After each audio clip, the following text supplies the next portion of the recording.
Now, aside from causing travel chaos, business disruption, and briefly knocking out Sky News off air, the incident has highlighted our dependency on technology and on cashless payments. Well, Jake Moore is a cybersecurity expert and CEO of ESET, and he joins us now. Jake, thanks for giving us your time. Hello, thank you. Jake, one really important question before we delve into the nitty-gritty of this story is that quite a lot of the institutions that we've seen get hit by this IT outage have been institutions that are mandated to have systems like the one provided by CrowdStrike. And that, of course, poses the question that if you are forcing companies to operate in a certain way using a certain piece of software, then you're always going to run these types of risks where not just one company goes down, but many go down with it. Yeah, absolutely. And my first worry here was actually, is this going to lose faith and trust in updates? Because updates are actually extremely vital. Yes, we are reliant on Windows machines. They are the majority operating system around the world and, of course, in amongst huge businesses. But those updates are so valuable. They are packed with, usually, security updates. And sometimes they're pushed out really fast. And we get this in our mobile phones as well, in our home computers. And we're told to update as soon as possible. But to save time, these are automatically updated on all those machines because there's that trust in the update, because they may have known of another bigger security threat that was around the corner, which happens all the time. We don't hear about it. They just patch it and throw it out there. But unfortunately, without the right testing process, then you get problems. Never on this scale, but that testing process is really difficult to actually fully test outside of the safety of the, say, safe environment that they're used to. But if there's an issue, say, after they've agreed it and allowed it to go through, then problems can occur. And in this case, the biggest we've ever seen, and it puts those machines in a position where they have to be manually fixed. Now, if you think about how that has affected everybody, what are the bits of advice that we will give to people who, for example, are worried about updating their PCs, their company PCs, and they are thinking, hang on a minute, do I want to do an update? Am I going to get into this sort of trouble where I'm going to have the, is it the beach ball of death or whatever we're calling it today, where your machine is basically being bricked? What's your advice? What should people be doing today? Okay, so firstly, this update only hit businesses. I've not read anything that it's hitting consumers. So like the people that are listening, their computers, yes, definitely go and update when Microsoft or whoever is telling you to do those updates. Usually they're automatic. Same with mobile phones. Brilliant to do so. Sometimes there may be a few updates to do, a few over a few days. But it's always best to make sure that you are safe. The computers that are in businesses, particularly, say, small businesses, that are probably thinking, what on earth can we do, especially over a weekend, which is frustrating for all those people. They have to manually update it.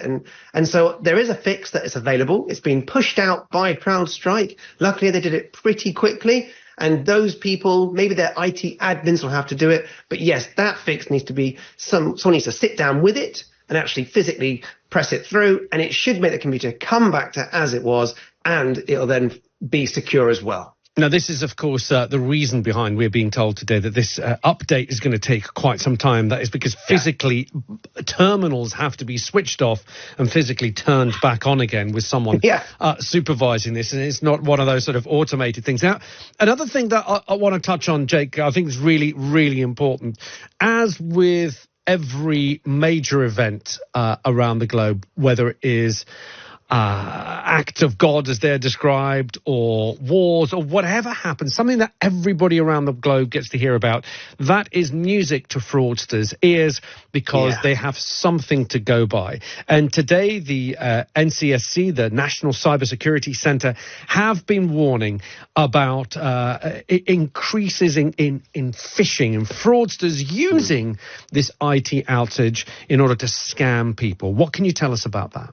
Yeah, this is music to your ears. Of course, you pick up on those kind of things. And so we all should be thinking about scams. And of course, cyber criminals are very good at watching the news and acting very quickly and looking like they are legitimate. And of course, if those emails come through saying, oh, were you affected? And when we're looking at 25% of the world's computers that were, it's a timely, perfectly placed email that looks legitimate. It'll obviously have all the extra things on it that makes it look real. And people can fall for that.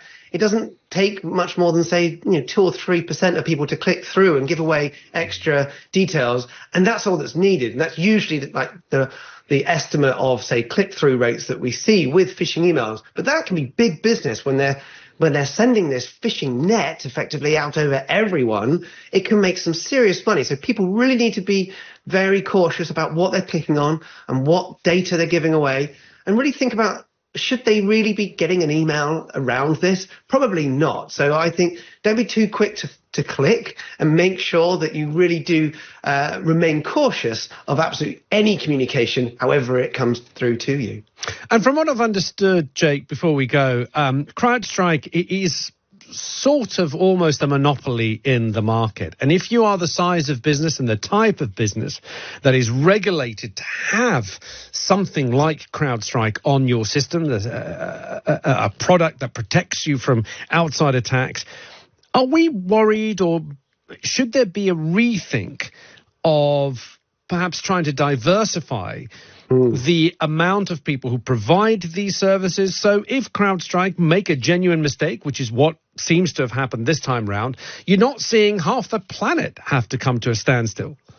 Yeah, again, this is a great point. And some really secure organizations like the NCSC, so like MI5 type of organizations, they actually do diversify all of their, say, third-party providers. Of course, they need to have these third-party providers, such as antivirus, but they don't put all their eggs in one basket. What we're seeing is all these companies are going along with the fact that they want to build on scale. And when they've already got these businesses, say, embedded within, it's just a few clicks of a button and they can go en masse. But of course, it can then go so catastrophically wrong. So yes, to your point, I do think we need to, say, spread our wings, maybe not use all the different operating systems. It does get difficult when you start using, say, Android and then iOS, all these different operating systems. They don't like talking to each other. But especially with third-party providers, it could mitigate this in the future.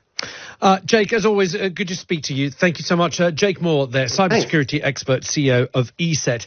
And for those of you wondering, because there is going to be a spike in fraud at the moment around this story. And without having seen any emails myself, but we always know the format that these emails or communications will take from fraudsters. They're always roughly similar. But as Jake described there, what you're likely to be getting in your inbox is something that looks quite genuine, perhaps coming from Microsoft themselves or from Office, or things that people, fraudsters know that people will be using. So you can recognize the brand and go, oh, yeah, no, I have that on my machine. What do they want me to know? And it will prompt you to click on a link or take some action in order to secure your machine in view of this whole IT system failure. Now, it's highly unlikely that you will have CrowdStrike on your machine, but for many people, I would wager that they don't know all the programs that they have on their machine. I would wager that they don't know that they have which kind of antivirus software they have. So that's where they're going to try and fool you. So if you're getting any email that tells you to click on a link or take some action at the moment because of this IT outage, I would be doubly cautious around it. Really do proceed with caution. Double check everything before clicking on anything. Now, coming up, despite the rumors Joe Biden's refusing to step aside, we'll catch up with a Democratic strategist and former advisor to Hillary Clinton. It is 17 minutes past 1. You're listening to Alexis Conran here on Times Radio in association with TUI Holidays. Go to TUI.co.uk to fly to Florida's Melbourne Orlando International Airport with TUI. Here's the truth about AI. AI is only as powerful as the platform it's built into. Form it's built into. Form it's built into. Form it's built into. Form it's built into. Form it's built into.